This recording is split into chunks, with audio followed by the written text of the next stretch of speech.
Milwaukee, Wisconsin, July 22, 1991, 11:30 p.m. Two Milwaukee Police Department officers, Robert Roth and Rolf Mueller, were on routine patrol when they saw a man running down North 25th Street. The man was African American, slender, in his early 30s, and he was wearing a handcuff that dangled from his left wrist. The officers stopped their patrol car. The man, later identified as Tracy Edwards, ran toward them, panicked, terrified, barely coherent. "There's a crazy man in that apartment," Edwards said, pointing to a building at 924 North 25th Street, apartment 213. "He tried to kill me. He put handcuffs on me. He had a knife. Please, you have to help." Officers Roth and Mueller looked at each other. They'd heard a lot of crazy stories on this beat, but Edwards seemed genuinely terrified, and there was that handcuff on his wrist that was real. They decided to check it out. The three men walked to the apartment building and took the elevator to the second floor. Edwards led them to apartment 213. The officers knocked. A white man answered the door.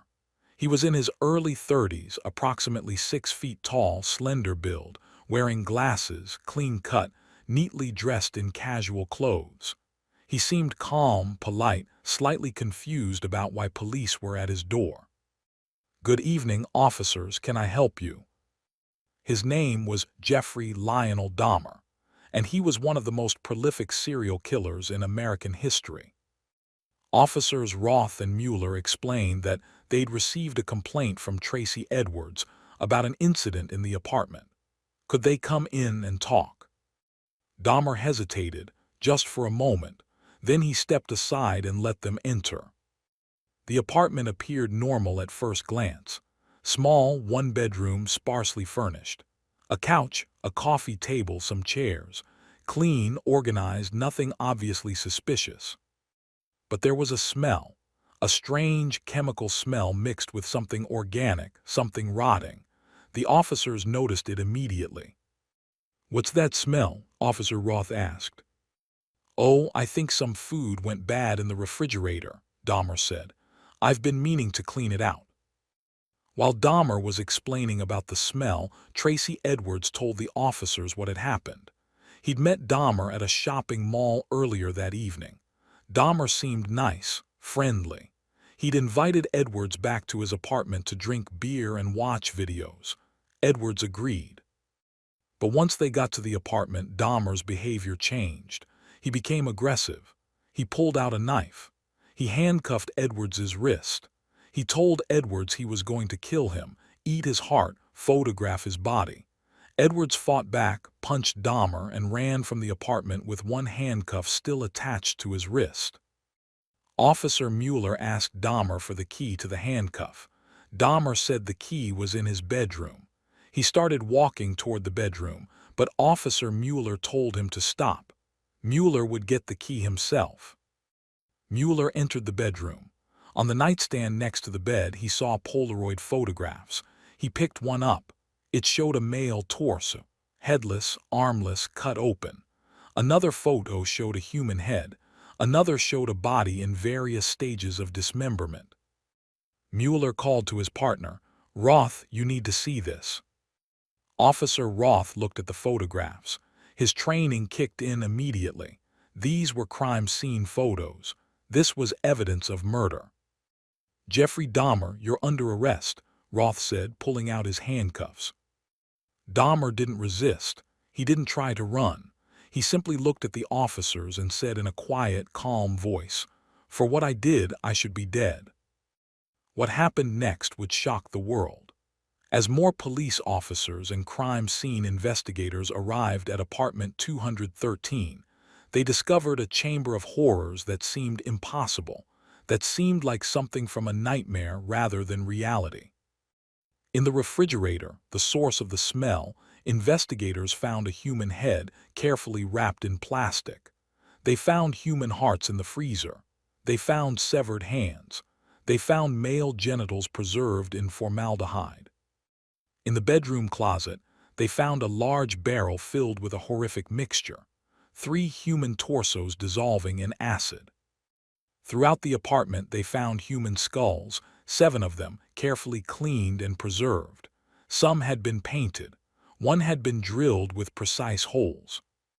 They found photographs, hundreds of Polaroid photographs, images of men alive, images of men dead, images of bodies in various stages of dismemberment. Jeffrey Dahmer had documented his crimes meticulously, creating a photographic record of 17 murders committed over 13 years.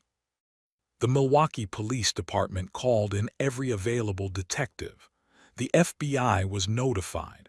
The medical examiner's office sent multiple teams. The media arrived, drawn by reports of a major crime scene. By dawn on July 23, 1991, the world knew. Milwaukee had a serial killer, a monster who had been living undetected in a normal apartment building for years. A man who had murdered 17 young men and boys, who had engaged in necrophilia, who had practiced cannibalism, who had kept parts of his victims as trophies. Jeffrey Dahmer, the Milwaukee Cannibal.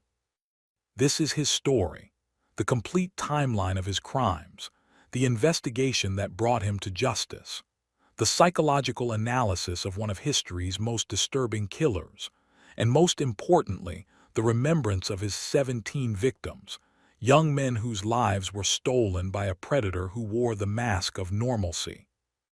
To understand Jeffrey Dahmer's crimes, we must first understand Jeffrey Dahmer the person. How does someone become capable of such horrific acts? What creates a serial killer of this magnitude? Jeffrey Lionel Dahmer was born on May 21, 1960, in Milwaukee, Wisconsin. His father, Lionel Dahmer, was a chemistry student at Marquette University who would later become a research chemist. His mother, Joyce Dahmer, worked as a teletype machine instructor. By all outward appearances, the Dahmers were a normal middle-class family. But beneath the surface, dysfunction simmered. Joyce Dahmer struggled with mental health issues throughout her marriage. She was anxious, attention-seeking, argumentative. She took numerous prescription medications during her pregnancy with Jeffrey. Lionel was often absent, consumed by his graduate studies and later by his career. As an infant and toddler, Jeffrey appeared normal. He was a curious child, interested in the world around him. But something changed when Jeffrey was around 4 years old. His mother became pregnant with Jeffrey's younger brother David, and during this pregnancy, Joyce's mental health deteriorated significantly. She spent much of her pregnancy in bed, taking prescription drugs, largely ignoring Jeffrey. Lionel's studies kept him away from home for long periods. Jeffrey was essentially left to entertain himself. He became withdrawn, quiet, disconnected from other children. When Jeffrey was 6 years old, the family moved to Bath, Ohio, a rural suburb of Akron.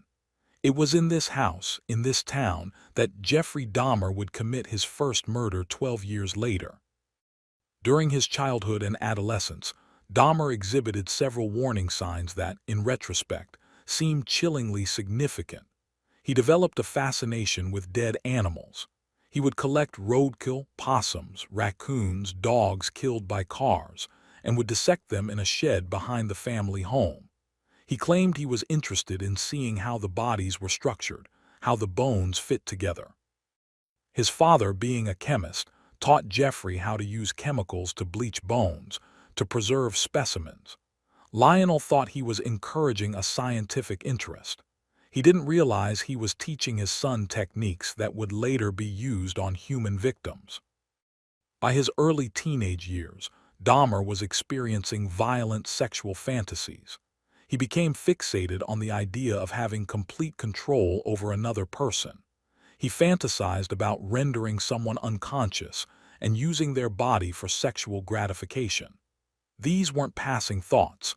They were consuming obsessions that Dahmer masturbated to regularly. In high school, Dahmer was known as a class clown.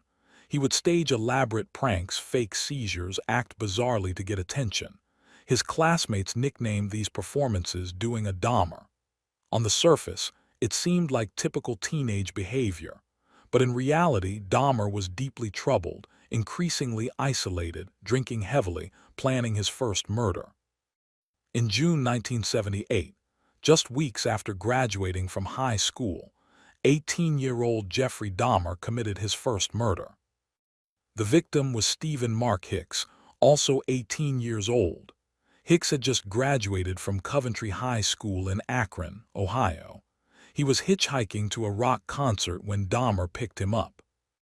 Dahmer later told investigators that he'd been driving around aimlessly, drinking beer, when he saw Hicks on the side of the road. Dahmer stopped and offered Hicks a ride, but instead of taking Hicks to the concert, Dahmer invited him back to the Dahmer family home in Bath. Dahmer's parents were in the middle of a bitter divorce. His mother had taken his younger brother David and moved out temporarily. His father was staying at a motel. The house was empty. Dahmer told Hicks they could hang out, drink beer, listen to music. Hicks agreed. The two young men spent several hours in the house, drinking, talking, listening to music. Then Hicks said he needed to leave, needed to get to the concert. Dahmer didn't want him to leave. Dahmer had enjoyed having company, enjoyed having someone there. The thought of being alone again was unbearable. So when Hicks stood up to leave, Dahmer picked up a barbell, a 10-pound dumbbell, and struck Hicks in the back of the head with tremendous force. Hicks collapsed. Dahmer then strangled him to death to make sure he was dead. Jeffrey Dahmer had committed murder, and rather than feel horror or remorse, he felt satisfaction, relief. He'd acted out his fantasy and it had felt good. But now Dahmer had a problem, a dead body in his father's house. He needed to dispose of it without being caught. Dahmer dragged Hicks's body to the crawlspace under the house. He left it there for several days while he figured out what to do. Eventually, he decided to dismember the body to make disposal easier. Using knives from the kitchen, Dahmer cut Stephen Hicks into pieces. He placed the pieces in garbage bags and initially buried them in the woods behind the house. But Dahmer became paranoid that someone would find the grave. So weeks later, he dug up the bags, brought them back to the house, and used tools to smash the bones into smaller fragments. He then scattered the fragments throughout the property. Stephen Hicks's family reported him missing. Police investigated but found no evidence of foul play. Hicks's disappearance remained unsolved for 13 years until Dahmer confessed in 1991. After murdering Stephen Hicks, Jeffrey Dahmer didn't kill again for 9 years. This extraordinarily long cooling-off period is unusual for serial killers. What happened during those 9 years? Dahmer later explained that he'd been terrified after killing Hicks, terrified of being caught, terrified of what he'd done. He tried to suppress his violent urges through alcohol. He drank heavily, constantly, trying to numb himself. In January 1979, Dahmer enrolled at Ohio State University, but he was too consumed by alcoholism to succeed academically. He spent his time drinking rather than attending classes. After one semester, he flunked out. His father, disappointed and frustrated, convinced Dahmer to enlist in the U.S. Army. Perhaps military discipline would help. In December 1978, Dahmer joined the Army and was assigned to Baumholder, West Germany, as a combat medic. The Army experiment failed. Dahmer's alcoholism continued. He was frequently drunk on duty. His fellow soldiers found him strange, off-putting. After 2 years, the Army discharged Dahmer due to his drinking problem. Dahmer returned to the United States and moved to Miami, Florida for a brief period, living in a cheap hotel and working low-wage jobs. But he couldn't sustain himself. Eventually, he moved back to Wisconsin to live with his grandmother, Catherine Dahmer, in the Milwaukee suburb of West Allis. Catherine Dahmer was a kind, religious woman who loved her grandson and wanted to help him get his life together. She gave him a place to live, helped him find jobs, took him to church. For a while, it seemed to work. Dahmer maintained employment at various jobs, at a blood plasma center, at a chocolate factory. He seemed to be functioning. But beneath the surface, Dahmer's violent fantasies continued to intensify. Living with his grandmother provided stability, but it also provided cover. Nobody suspected the quiet young man living in Grandma's basement was capable of murder. In September 1987, 9 years after killing Stephen Hicks, Jeffrey Dahmer killed again. The victim was Stephen Chuomi, 25 years old. Dahmer met Chuomi at a gay bar in Milwaukee called Club 219. They talked, drank, and Dahmer invited Chuomi back to a hotel room at the Ambassador Hotel. Dahmer later claimed he didn't remember killing Chuomi. He said he woke up the next morning to find Chuomi dead, lying next to him in bed, with bruises around his neck suggesting strangulation. Dahmer insisted he'd been so drunk he had no memory of the actual killing. Whether this was true or whether Dahmer was lying to minimize his culpability, the result was the same. Stephen Chuomi was dead, and Jeffrey Dahmer had killed him. Now Dahmer faced the same problem he'd faced with Stephen Hicks, a dead body that needed to be disposed of. But this time, he wasn't in a private house. He was in a hotel room. Dahmer went to a nearby store and purchased a large suitcase. He placed Chuomi's body inside the suitcase and took a taxi back to his grandmother's house. The taxi driver later told police he'd helped Dahmer carry the heavy suitcase into the house, never suspecting it contained a corpse. In his grandmother's basement, Dahmer dismembered Stephen Chuomi's body. He cut it into pieces, double-bagged the pieces in garbage bags, and disposed of them in the trash over several weeks. He kept the head longer, eventually dissolving it in acid. This murder marked a turning point. After 9 years of suppressing his urges, Dahmer had killed again, and now the floodgates opened. Between September 1987 and July 1991, less than 4 years, Jeffrey Dahmer would kill 15 more victims. The pace accelerated dramatically. He was no longer trying to resist his compulsions. He was giving in to them fully. Victim 3 was James Dockstader, 14 years old, in January 1988. Dahmer met Dockstader outside a gay club in Milwaukee. Dahmer offered him money to pose for photographs. Dockstader went to Dahmer's grandmother's basement. Dahmer drugged him with sleeping pills dissolved in alcohol, strangled him, dismembered the body, and disposed of it the same way he disposed of Stephen Chuomi. Victim 4 was Richard Guerrero, 22 years old, in March 1988. Dahmer met Guerrero at a bar and offered him money to spend the night. Dahmer drugged him, strangled him, dismembered him. By this point, Dahmer had refined his method. He knew how much sedative to use. He knew the most efficient ways to dismember a body. He knew how to use chemicals to dissolve flesh and bone. Victim 5 was Anthony Sears, 24 years old, in March 1989. Sears was an aspiring model Dahmer met at a bar.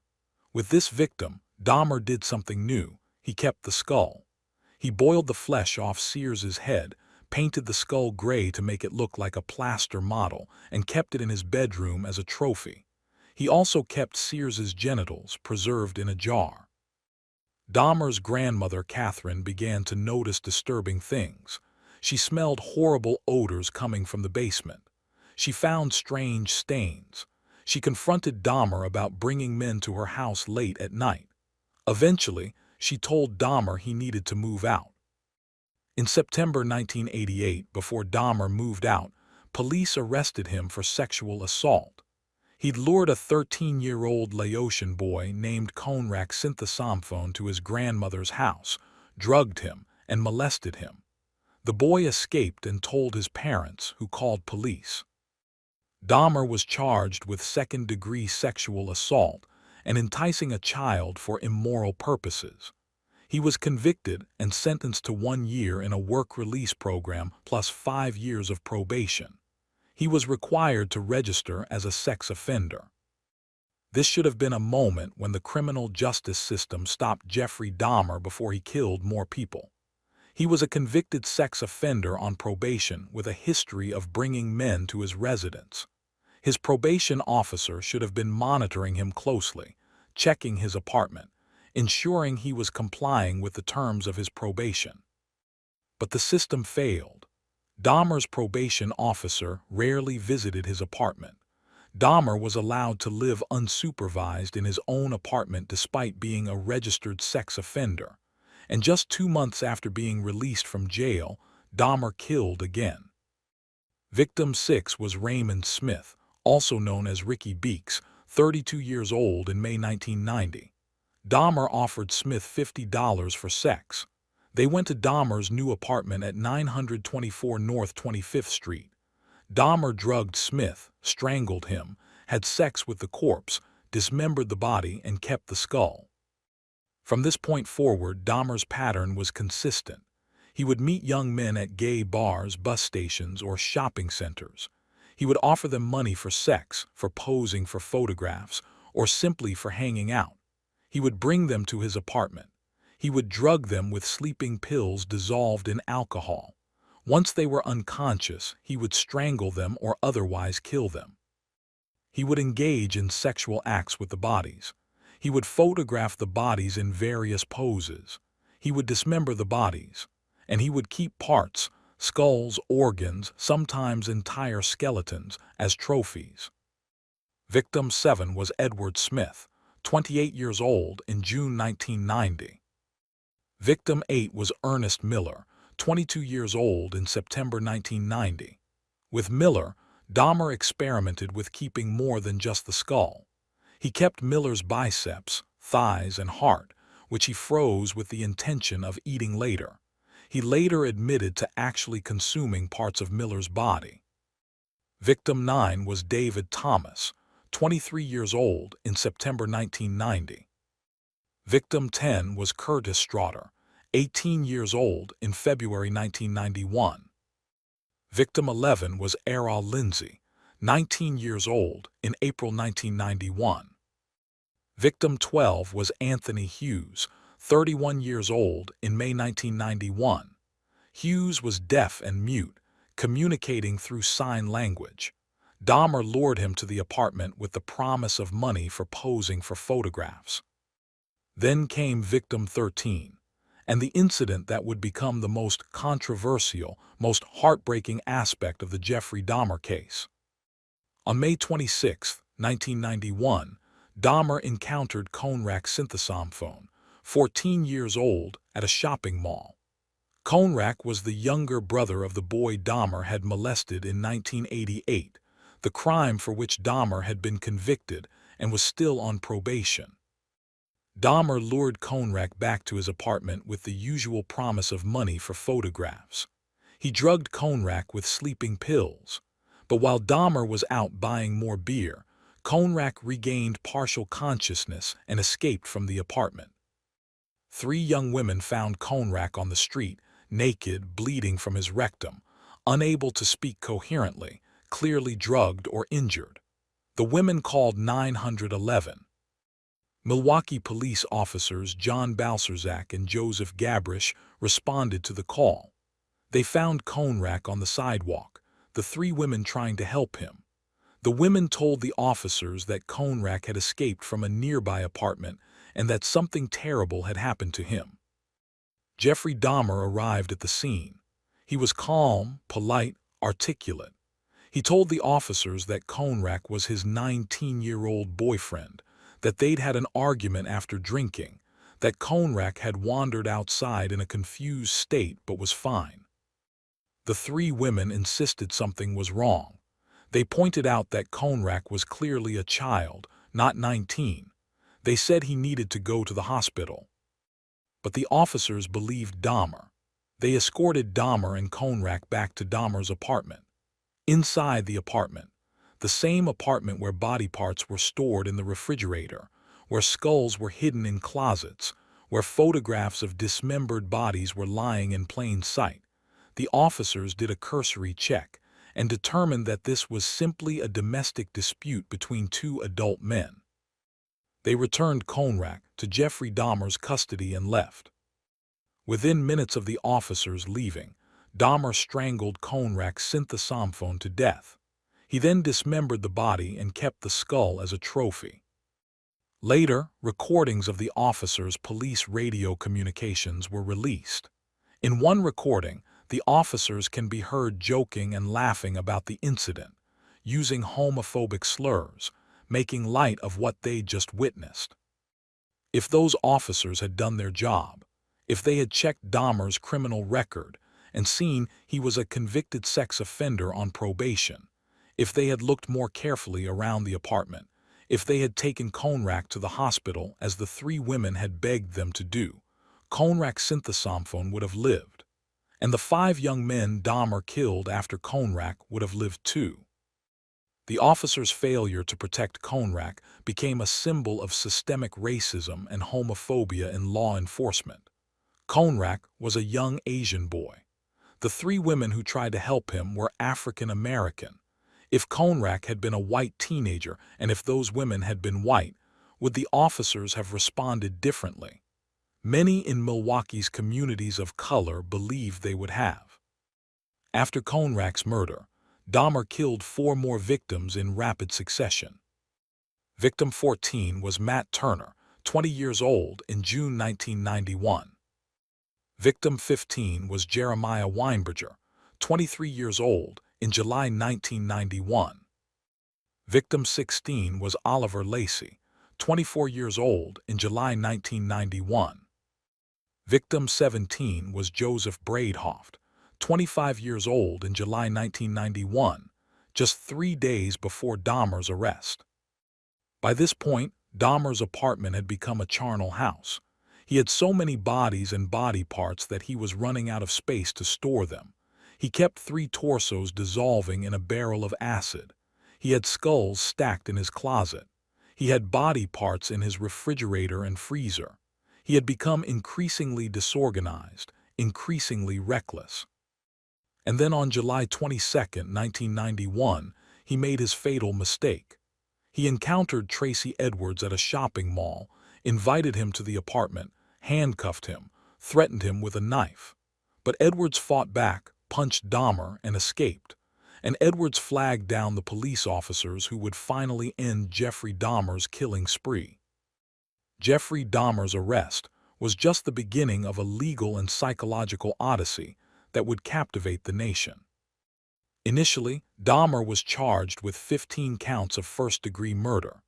The 17 total victims minus Stephen Hicks, whose murder had occurred in Ohio and would be prosecuted separately, and minus Stephen Chuomi, whose body was never recovered and thus couldn't be legally confirmed as a murder victim without a confession alone. Dahmer's attorney, Gerald Boyle, faced an almost impossible task. The evidence against Dahmer was overwhelming. The photographs, the body parts, the detailed confession Dahmer gave to police. There was no question Dahmer had committed these murders. The only possible defense was insanity. If Dahmer could be found legally insane, meaning he didn't understand right from wrong at the time of the murders, he could be sentenced to a mental hospital rather than prison. On January 13, 1992, Dahmer changed his plea from not guilty to guilty, but insane. This meant he admitted committing the murders but claimed he wasn't responsible due to mental illness.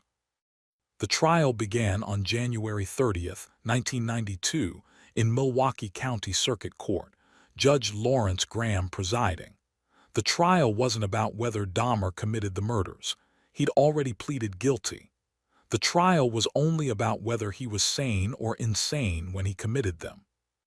The prosecution called expert witnesses who testified that Dahmer knew his actions were wrong, that he took steps to avoid detection, that he was organized and methodical in his crimes.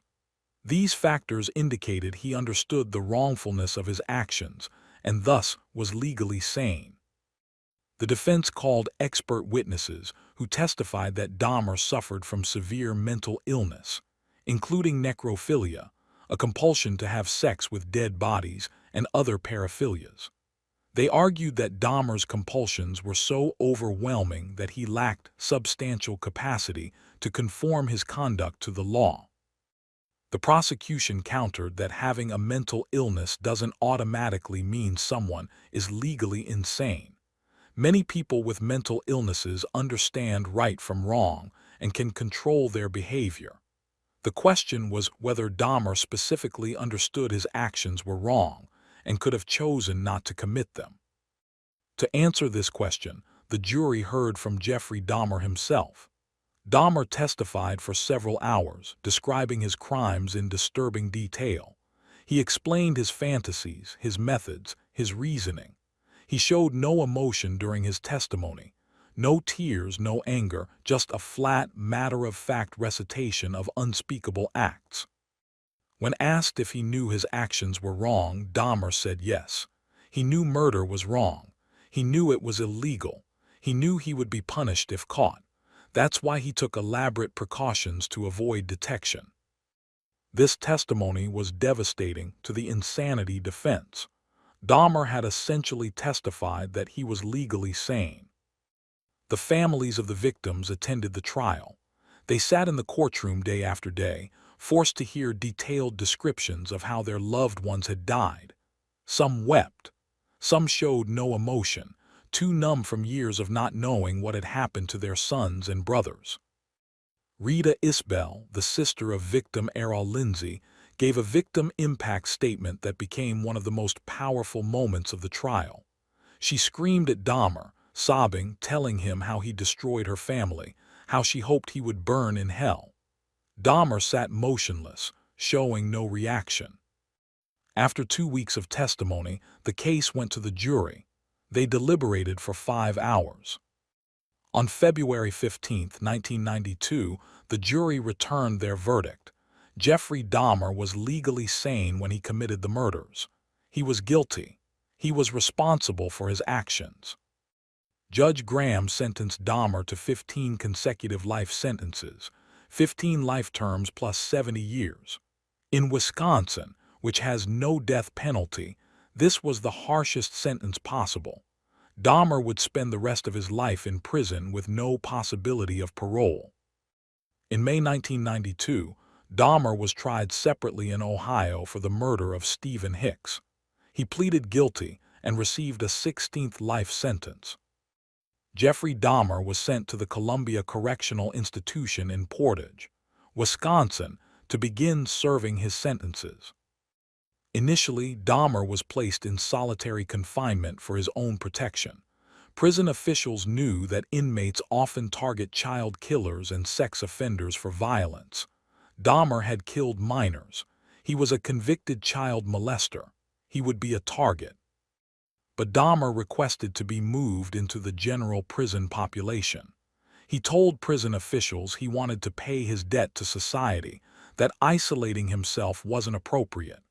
Eventually, his request was granted. In prison, Dahmer was a model inmate by all accounts. He was quiet, polite, compliant with rules. He converted to Christianity and was baptized in prison. He attended Bible study. He told fellow inmates and prison chaplains that he'd found God and felt remorse for his crimes. Some believed this conversion was genuine. Others thought it was manipulation, Dahmer playing a role to gain sympathy or favorable treatment.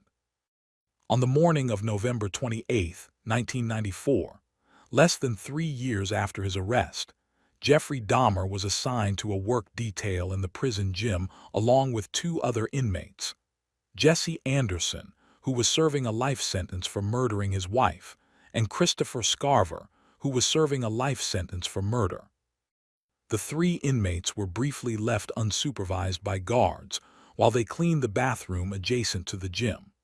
During this unsupervised period, Christopher Scarver attacked both Dahmer and Anderson with a metal bar from a piece of exercise equipment. Scarver struck Dahmer in the head repeatedly, fracturing his skull. Dahmer died within an hour from massive head trauma. Anderson was also beaten, but survived several days before succumbing to his injuries.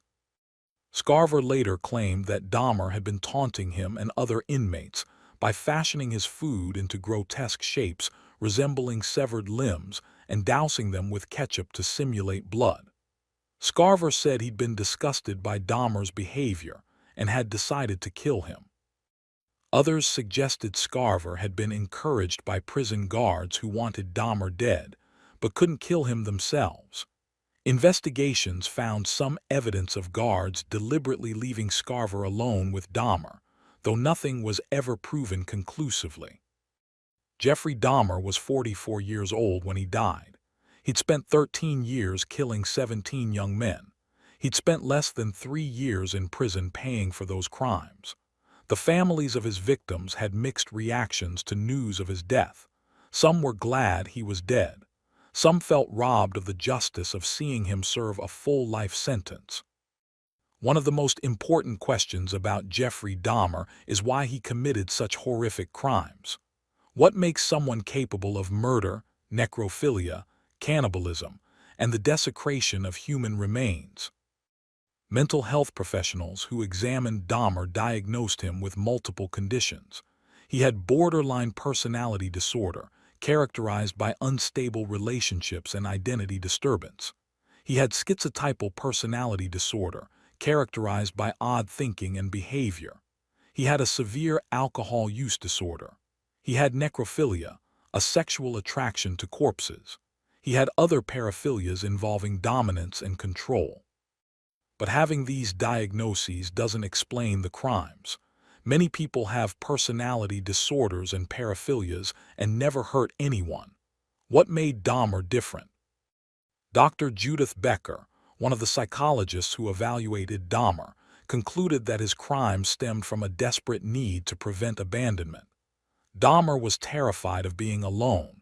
He couldn't maintain relationships because he didn't know how to connect with people emotionally.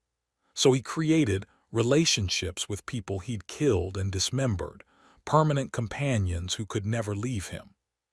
This explains why Dahmer kept body parts, especially skulls. These weren't just trophies. They were objects he could interact with, talk to, feel connected to. They filled the void of loneliness that had consumed him since childhood. Dahmer himself tried to explain his motivations in interviews. He said he felt completely empty inside, that he had no sense of self, that the only time he felt anything was when he was acting out his violent fantasies. Murder gave him a sense of power and control he couldn't find anywhere else in life. He also admitted that he'd wanted to create a zombie, someone who was alive but completely submissive, completely controlled, who would never leave. This explains the most disturbing aspect of his crimes, his attempts to lobotomize some victims by drilling holes in their skulls and injecting acid or boiling water into their brains while they were still alive. He was trying to create living sex slaves who had no will of their own. These experiments always failed. The victims either died immediately or died shortly after. But the fact that Dahmer attempted this reveals the depths of his psychological disturbance. What about the cannibalism? Dahmer admitted to consuming parts of several victims. When asked why, he said it was a way to make his victims a permanent part of him, to keep them with him forever. Criminal profiler Robert Ressler, who interviewed Dahmer extensively, concluded that Dahmer represented a unique type of serial killer. Unlike killers motivated primarily by sadism or sexual gratification, Dahmer was motivated by profound loneliness and fear of abandonment. He killed to create permanent companions. Everything else, the sexual acts, the cannibalism, the preservation of body parts, served that primary goal. Jeffrey Dahmer's crimes destroyed dozens of lives beyond his 17 victims. The families of those victims suffered incomprehensible loss and trauma. Rita Isbell, sister of victim Errol Lindsay, became a vocal advocate for victims' rights. Shirley Hughes, mother of victim Tony Hughes, fought for years to ensure her son's memory wasn't forgotten. The families formed support groups, worked with victim advocacy organizations, and struggled to find meaning and healing after such senseless tragedy. Tracy Edwards, the man who escaped and led police to Dahmer's arrest, struggled with PTSD and survivor's guilt. He became homeless for periods of time and had subsequent legal troubles. In interviews, he said he couldn't escape the memories of that night, couldn't forget the feeling of handcuffs on his wrist and a knife at his throat. The three women who tried to save Conrack Synthesomphone, Glenda Cleveland, Sandra Smith, and Nicole Childress, were haunted by their failure to protect him despite their best efforts. Cleveland in particular became an activist, speaking out about police accountability and the need for officers to take domestic violence and child protection seriously. The Milwaukee Police Department faced intense scrutiny after Dahmer's arrest. An internal investigation found that officers Balcerzak and Gabrish had failed to properly investigate the Conrack Synthesomphone incident. Both officers were fired. However, they appealed their terminations and were eventually reinstated with back pay after an arbitrator ruled that their actions, while negligent, didn't rise to the level of termination. This decision outraged Milwaukee's African American and LGBT communities. Protests erupted. Community leaders demanded police reform. The incident became a catalyst for discussions about racial bias in policing, about how marginalized communities are often not protected by the very institutions meant to serve them. The Dahmer case also highlighted failures in the criminal justice system. Dahmer had been a convicted sex offender on probation when he killed most of his victims. His probation officer had failed to adequately supervise him, had failed to visit his apartment regularly, had failed to detect any warning signs. If probation had been enforced properly, lives could have been saved. These systemic failures led to reforms. Milwaukee police received additional training on domestic violence and child protection. Probation departments implemented more stringent supervision requirements for sex offenders. Victim advocacy groups gained more influence in criminal justice policy. But for the families of Dahmer's victims, these reforms came too late. Their loved ones were already dead. Nothing could bring them back. Jeffrey Dahmer's case remains one of the most studied in criminal psychology and criminology. It's taught in law schools, in psychology programs, in criminal justice courses. It's analyzed in books, documentaries, academic papers, and true crime media. The case has been portrayed in numerous films, television series, and documentaries. In 2022, Netflix released Monster, the Jeffrey Dahmer story, a dramatization starring Evan Peters as Dahmer. The series was hugely popular but also controversial. Families of Dahmer's victims criticized it as exploitative, as traumatizing them all over again without their consent and without compensation.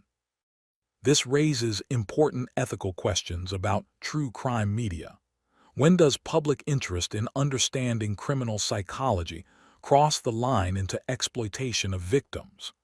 How do we balance the educational value of studying cases like Dahmer's with respect for the privacy and dignity of those affected? There are no easy answers, but what's clear is that any discussion of Jeffrey Dahmer must center the victims, must remember them as people with families, friends, dreams, and futures that were stolen. Let's remember them now, the 17 young men whose lives Jeffrey Dahmer took. Stephen Mark Hicks, 18 years old, recent high school graduate. He was hitchhiking to a rock concert. He loved music. He had his whole life ahead of him. Jeffrey Dahmer bludgeoned him with a barbell and strangled him. His family spent 13 years not knowing what had happened to him. Stephen Chuomi, 25 years old. Dahmer claimed not to remember killing him, as if that somehow made it less horrific. Chuomi's family never recovered his body. They never got to bury him. James Dockstader, 14 years old. A child. He was homeless, vulnerable, trying to survive on the streets. Dahmer exploited his vulnerability, offering him money, then killing him. Richard Guerrero, 22 years old. He had a family who loved him. They searched for him when he disappeared. They never imagined the horror of what had actually happened.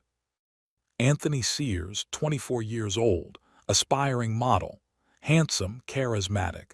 He had dreams of a career in fashion. Dahmer murdered him and kept his skull as a trophy for years. Raymond Smith, 32 years old, known to friends as Ricky Beeks. He was a sex worker trying to survive. His life had value. His death mattered. Edward Smith, 28 years old, another victim reduced to body parts in Dahmer's apartment. Ernest Miller, 22 years old. Dahmer kept his skeleton. Parts of his body were consumed. The degradation of his remains was beyond comprehension. David Thomas, 23 years old. He had a daughter who grew up without her father. She would later speak about the pain of his absence, about growing up knowing her father had been murdered in such a horrific way. Curtis Straughter, 18 years old, just 18, barely an adult, so much life unlived. Errol Lindsay, 19 years old. His sister Rita's anguished victim impact statement at Dahmer's trial became iconic. She screamed her pain, her rage, her devastation. Errol's death destroyed her family. Anthony Hughes, 31 years old. He was deaf and mute, communicated through sign language. He was vulnerable, and Dahmer exploited that vulnerability. His mother, Shirley Hughes, became a powerful advocate for victims' rights and for the deaf community. Konrak Synthesophone, 14 years old. A child. He escaped. 3 women tried to save him. Police officers returned him to his killer.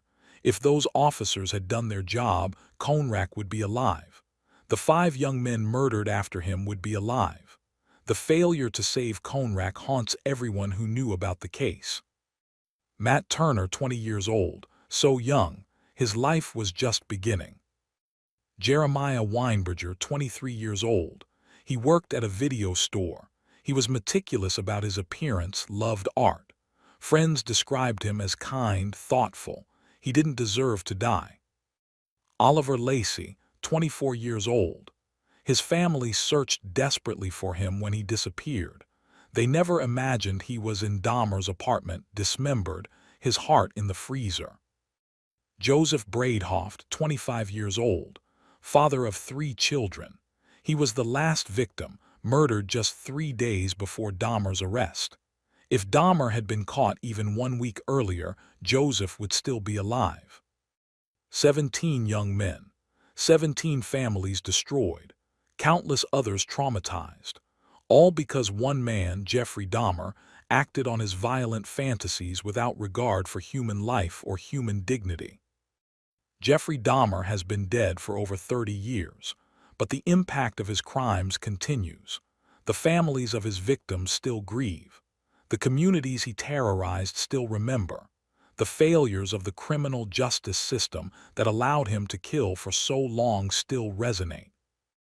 Dahmer himself remains a subject of fascination, portrayed in countless books, films, and television shows. This fascination is understandable but troubling. Dahmer has become almost mythic, the Milwaukee Cannibal, the Milwaukee Monster. But this mythology risks overshadowing what's truly important, the victims. When we tell Jeffrey Dahmer's story, we must tell it as a cautionary tale about systemic failures, about a sex offender who wasn't properly supervised, about police officers who didn't take a child's safety seriously, about a society that marginalized young Black and Latino men so thoroughly that their disappearances went largely uninvestigated. We must tell it as a story about mental illness and the desperate importance of mental health treatment, about a young man whose violent fantasies might have been addressed if someone had intervened earlier, if someone had recognized the warning signs. We must tell it as a story about loneliness and disconnection, about how isolation and inability to form healthy relationships can create monsters. But most importantly, we must tell it as a story about 17 human lives cut short, 17 young men who should have grown old, who should have had careers and families and futures, 17 people who were loved, who are missed, who deserved so much better than the deaths they received. Jeffrey Dahmer's crimes were unspeakable, but we must speak about them. We must remember, because only by remembering can we work to prevent such horrors from happening again. This has been Fatal Headlines, the complete story of Jeffrey Dahmer, the Milwaukee Cannibal, a man who committed some of the most disturbing crimes in American history, a man who was finally stopped by a survivor's courage and by police officers who, unlike their colleagues a few weeks earlier, did their job and investigated. Remember the victims. Remember their names. Remember that they were more than just